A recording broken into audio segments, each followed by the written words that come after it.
السلام عليكم ورحمة الله وبركاته. بداية من 20 نوفمبر 2024. هذا تاريخ هام، وما يحدث ما يحدث خلال هذا اليوم وما بعده بيحدث كل 20 عام.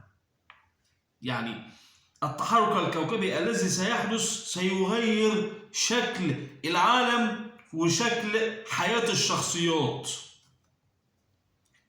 فترة من الفترات على مستوى العالم هتشهد على نقلة نوعية في التطور والبقاء للي عنده علم، البقاء للي متطور، سواء على مستوى الدول سواء على مستوى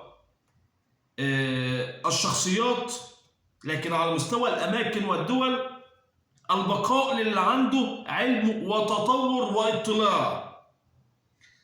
هتكلم معاكم عن تأثيرات على مستوى الأبراج. هنا هتحدث عن مستوى الأبراج، لكن الفترة القادمة تحتاج للذكاء. بمناسبة الذكاء، واحد يعني بسيط جدا بيقول لي أنا بتابعك بقالي 5 سنين وكل كلمة في كل يوم بتقولها صح، لكن أنا لا أؤمن بالأبراج. ده وله تخلف وله هبل ولا له مسمى. تمام؟ خلاص، خليك اسمع للجهلاء أو الجاهلين، خليك وراهم في الحلال والحرام. مع ان كل كلمه بقولها له 5 سنين، والله هوري لكم الكومنت ده انا مسجله عندي، لكن بقول لي ما بصدقش الابراج كده خيبه. هتكلم معاكم بالتفصيل عن فتره تحتاج التطور، تحتاج العلم، لكن تنويه كده الناس اللي بتتابعنا، اشتراك وتفعيل الجرس علشان يوصلك مني كل جديد. يا جماعه دي قناه تانيه لينا، دي قناه تانيه لينا غير القناه الاصليه. انا عندي القناه الاصليه طبعا هي فيها مع الحمد يعني ان شاء الله داخلها 350 او يعني تقريبا 340,000، وان شاء الله نوصل ل 350,000 على اخر العام. 1000 مشترك طبعا. دي قناه جديده او القناه الاحتياطيه، اللي عايز يتابعنا فيها بننزل برضه فيديوهات مهمه. اشتراك وتفعيل الجرس. اللي عايز قراءه خاصه بعمل القراءه طبعا زي ما انتم عارفين، الناس اللي بتتابعني حاطط رقم القراءات على عنوان الحلقه. ونبدا في حلقة مهمة لجميع الأبراج. السلام عليكم ورحمة الله وبركاته.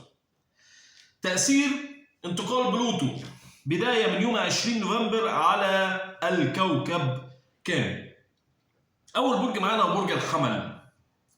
برج الحمل عندك انقلابات، لكل برج عنده انقلابات. انقلابات برج الحمل هنا تكمن في العلاقات والصداقات.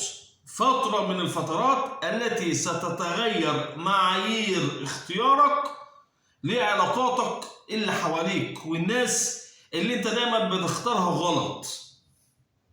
هتختار الشخصيات المناسبة، وانقلاب على مستوى العلاقات في حياتك ومعايير اختيارك. وأيضا ستحقق أهدافك بطريقة مختلفة عن المعتاد، وهتكسر الحواجز اللي انت كنت حاططها لنفسك في انك تصل للي انت عايزه. تاني برج معانا هو برج الثور. حبايبي برج الثور، انت سيحدث لديكم ان يكون العين عليكم خلال ما بعد يوم 20. انا بتكلم معاكم كلام بعمق في حياتكم، داخل حياتكم، وايه اللي ممكن يحصل معاكم. العين هتبقى عليكم خلال الفترة. وبرج الثور لديكم طفرة في تحقيق الأهداف وبشرة خير، لكن مش هتتفلتوا. هيبقى العين عليكم. احذروا من على أسراركم وعلاقاتكم اللي انتوا مش عايزين تقولوها لحد. الأسرار في العلاقات وأسراركم المالية العين عليكم. الأمور مش هتمشي بالسهل لو انت في حياتك أسرار، حافظ عليها. برج الجوزاء، هنا نتحدث عن معايير النجاح. هتستغنى عن بعض العلاقات، هتستغنى عن بعض الشخصيات من أجل نفسك. هتبدأ في فترة برج الجوزاء إنك تبص لنفسك وتشوف إيه اللي ينجحك أو اللي يكسبك وهتشتغل عليه. ومن الممكن يبقى فيه قطيع لعلاقات كثيرة في حياتك وتحديد علاقات عند البعض فترة من الفترات التي تشهد على هنقول نهايات أو وضع نهايات لعلاقات ووضع نهايات لأمور في حياتك، واختياراتك هتكون بالورقة والقلم. وفترة ستشهد على انقلابات كبيرة جدا في معايير نجاحك، وزي ما قلت مش هتعمل اعتبار لحد، اللي انت شايفه صح هتعمله وتوظ في الناس. برج السرطان، حبايبي برج السرطان، انت داخل في مرحلة اكتشاف هنقول حاجات كتير كانت تحت الأرض، انقلاب كبير جدا في حياتك أو اللي انت كنت عايش معاه. انتوا داخلين في انكشاف وغموض كبير جدا لحياتكم في المال والعمل والعلاقات العاطفية.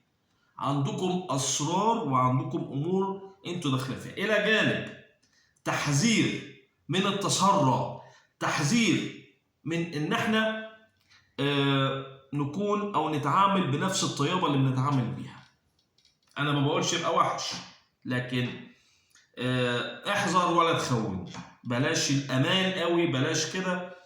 وفي نفس الوقت اكتشافاتك القادمه ستجعلك تبني خبرات خلال سنواتك القادمه. بلوتو ياتي حتى يكشف لك ما كان في طي الكتمان.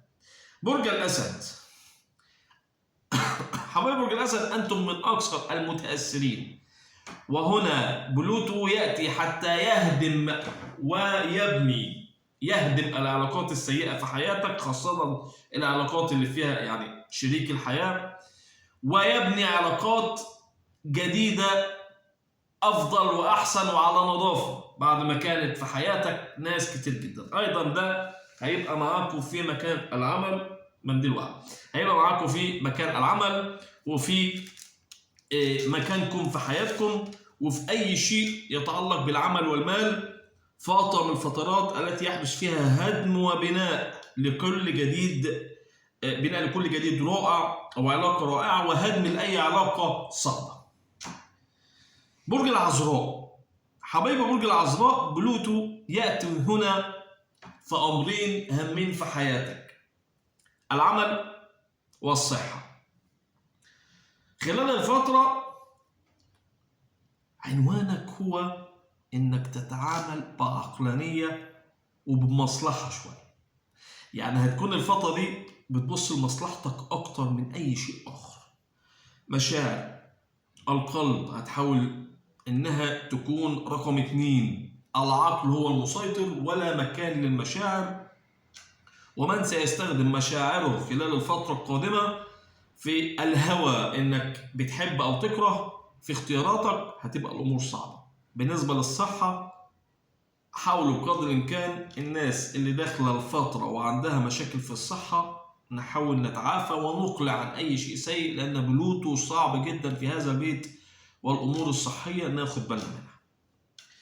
اما بالنسبة لبرج الميزان، فهنا يحدث الانقلابات في حياتك اللي كان لابد منها من زمان للبعض او الكثير منكم في العلاقات العاطفية والتسويات المالية. فترة من الفترات التي تضع حد لمهزلة العلاقات والعاطفة، وأيضا تسير على خطى جديدة في الحصول على المال. لن تترك حق، الحق هيكون مكتوب بعد كده، مش هتبقى بالحب ولا بالوعد. لو انت في بينك وبين اي حد معاملات مالية، ايضا هتكون صارم جدا وهتكون شخص اخر. اما بالنسبة لبرج العقرب، فهي مرحلة اعادة ضبط حياتك وعلاقاتك مع الدائرة المقربة، وفترة من الفترات التي يحدث فيها انقلابات في بعض العلاقات في حياتك خاصة من المقربين، وعلاقات أخرى أو شخصيات أخرى من الممكن أن تكون هي الأقرب لك، يعني علاقات بتسيبها وعلاقات بتدخل فيها.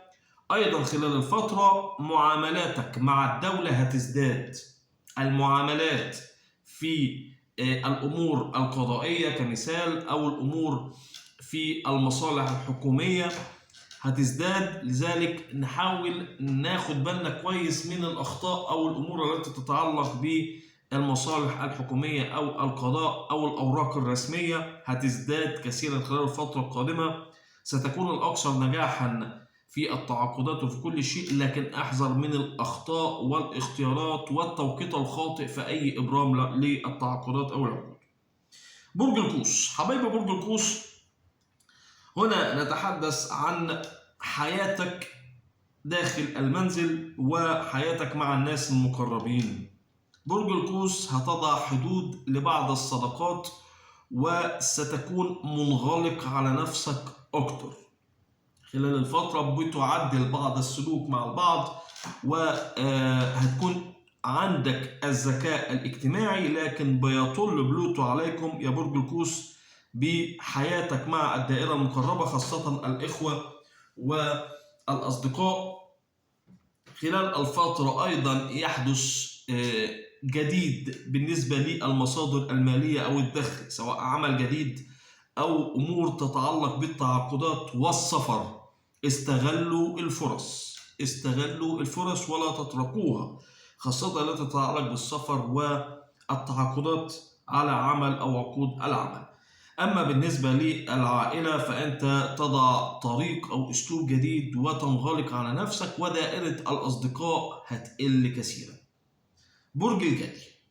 حبايبي برج الجدي، هنا تطل عليكم الفترة بالمصلحة الذاتية والنظر لحياتك. برج الجدي، أنت من أكثر المتأثرين بزوال بلوتو، أنت من أكثر هنقول المتأثرين إيجابيا. بلوتو ينتقل إلى بيت المال وأنت ذكي في التعامل مع الأمور المالية، لكن عندما كان في منزلك أو بيتك الأول كانت الأمور صعبة. شفت 20 سنة مرار، شفت بهدلة.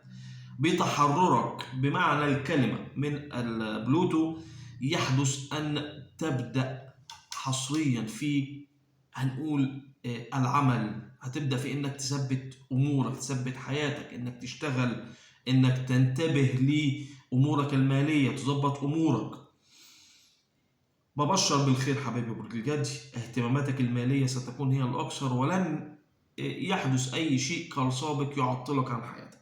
برج الدلو، أنت صاحب القضية، وستكون الفترة اللي جاية هي الفترة التي يعبر بها هذا الجيل ويتغير نهائي. برج الدلو، كان بلوتو في بيتك ال 12 لمدة 20 سنة، والآن ينتقل إلى بيتك الأول لمدة 20 سنة قادمة. لما كان في بيتك ال 12 الكثير منكم شاف توترات، مشاكل، سوء اختيار، الناس كتير منكم أصابها أمراض وتوترات، ناس كتير منكم أصابها إخفاق، مشاعر الحزن، حاجات كتير جدا. أما بانتقاله إلى برجك فهو يجعلك تختار الطريق اللي معرفتش تختاره ال20 سنة اللي فاتوا. يعني عندك مصير يتحدد في اختياراتك وعلاقاتك، طريق جديد وجيل يعدل من صفات برج الدلو خلال فترة قادمة. أمامك المصير. برج الحوت.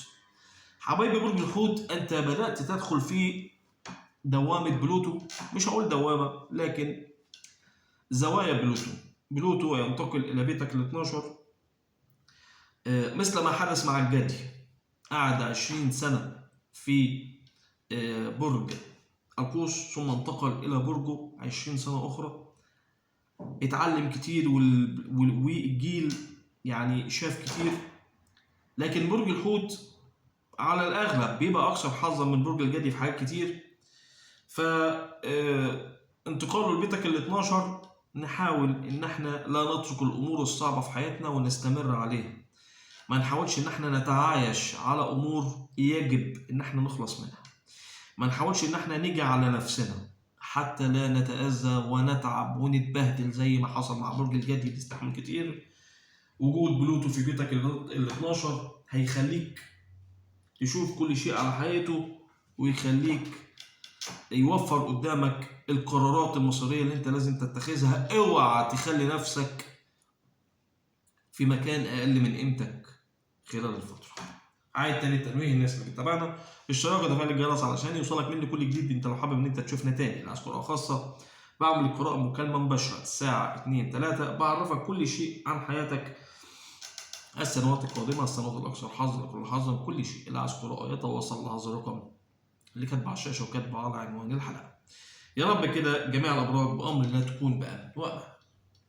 سلام.